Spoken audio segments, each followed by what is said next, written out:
Hello, this is a little video tour of the inside of our wall tent.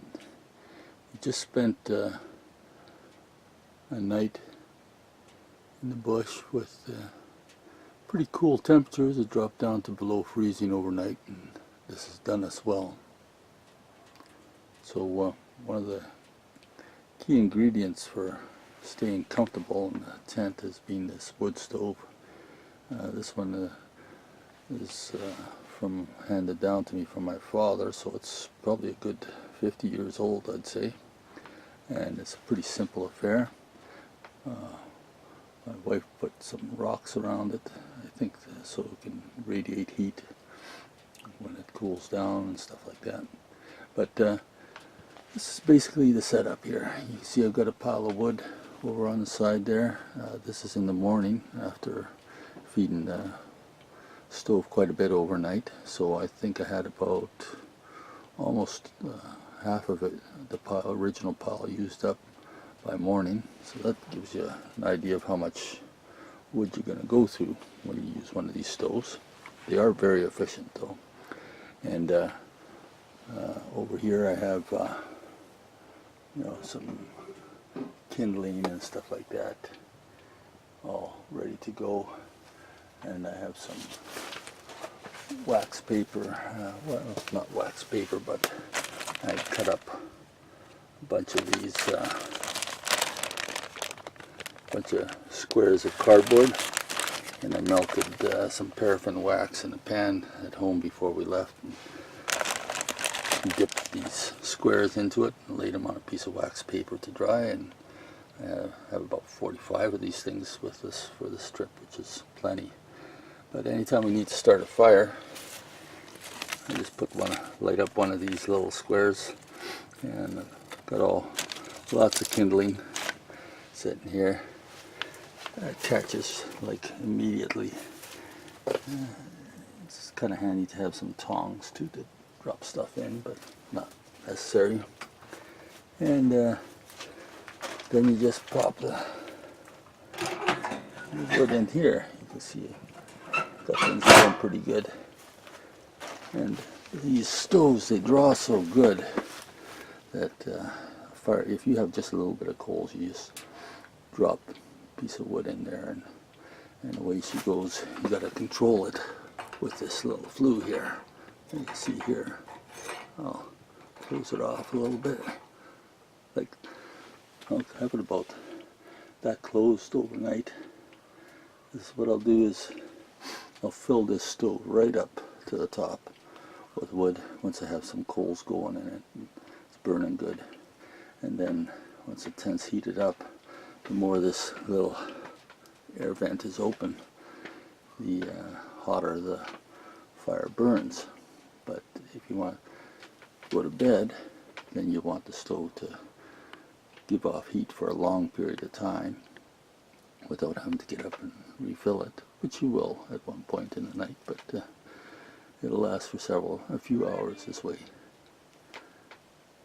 And so you shut her down and you fill this stove right up to the top with wood. And that's one of the advantages of this style of stove.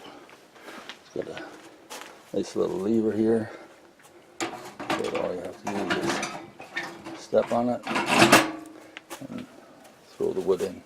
So you want to cut your wood to about the right length so it can lay down in there.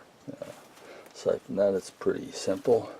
I also have a flue here which you can turn, but do not touch that thing with your bare hands once this thing is hot. Better use a pair of gloves. So you can close down the flue if you need to keep more heat from going up the smokestack, but for normal weather, like for last night, I don't have to fiddle with the flue. You just control the heat with the air vent.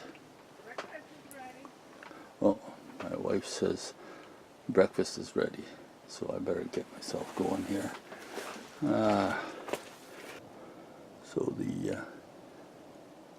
pipe is hot, goes through the top of the tent, but I got an asbestos ring on there sewed in, and because I now have the smokestack high enough with a spark arrestor on top. I don't get any holes like that burning through. It also helps if you're burning hardwood, which we are, instead of spruce. A lot fewer sparks. And in the rest of the tent here, you can see this is our sleeping quarters.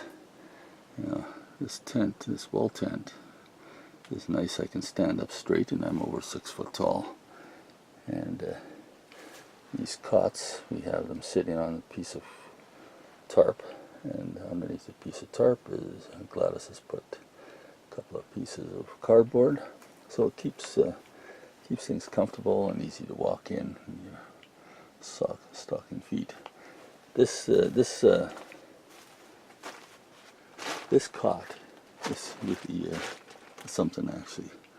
It has hooks on it. I can hang clothes and keep things I need handy, like a little headlamp there. Really nice to have this rack, and it just kind of easily goes together. Straps onto the cot itself, and the cot has little pouches along the side. You can store stuff that you need handy when you're sleeping. The frame is really strong and sturdy. This one has a little cam on it to tighten it, so it snaps together real quick, and it's quite wide, which is also nice. You can actually even have 2 people in it. So we're sleeping Victorian style with separate beds though, just to have more room. Gladys's is basically the same cot. They're both Cabela's cots. Very sturdy and very easy to put together. They're not light, so they're not something you'd want to put in a backpack, but if you're taking a vehicle to go where you gotta go, then that's perfectly fine. So you wake up in the morning, even though it's below freezing outside and frost on the grass, and you're good to go, and you can meet the day. And that's now if I go out here, kind of give an idea what this setup is like. There's our smokestack. You can see it's fairly high, a little bit close to the trees, but we got we're okay. And the way this tent is designed is you just have 2x2s that just go along the sides. Sets up really quick and easy, and then you tighten your guy wires down. Then you go to the other side and you set up your 2x2s on that side, and the sides are set up, and then you just go inside there with the ridge poles and the uprights, and you got yourself a tent in no time at all. So definitely a good setup for hunting, long-term camping. Waking up in the morning to a warm tent, and even in the evenings, get a bit of a chill, and just go in the tent and warm up a little bit. Everything is comfy. And this is the rest of the setup here.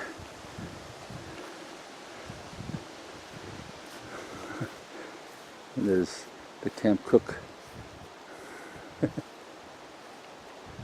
I better sit down and eat my breakfast.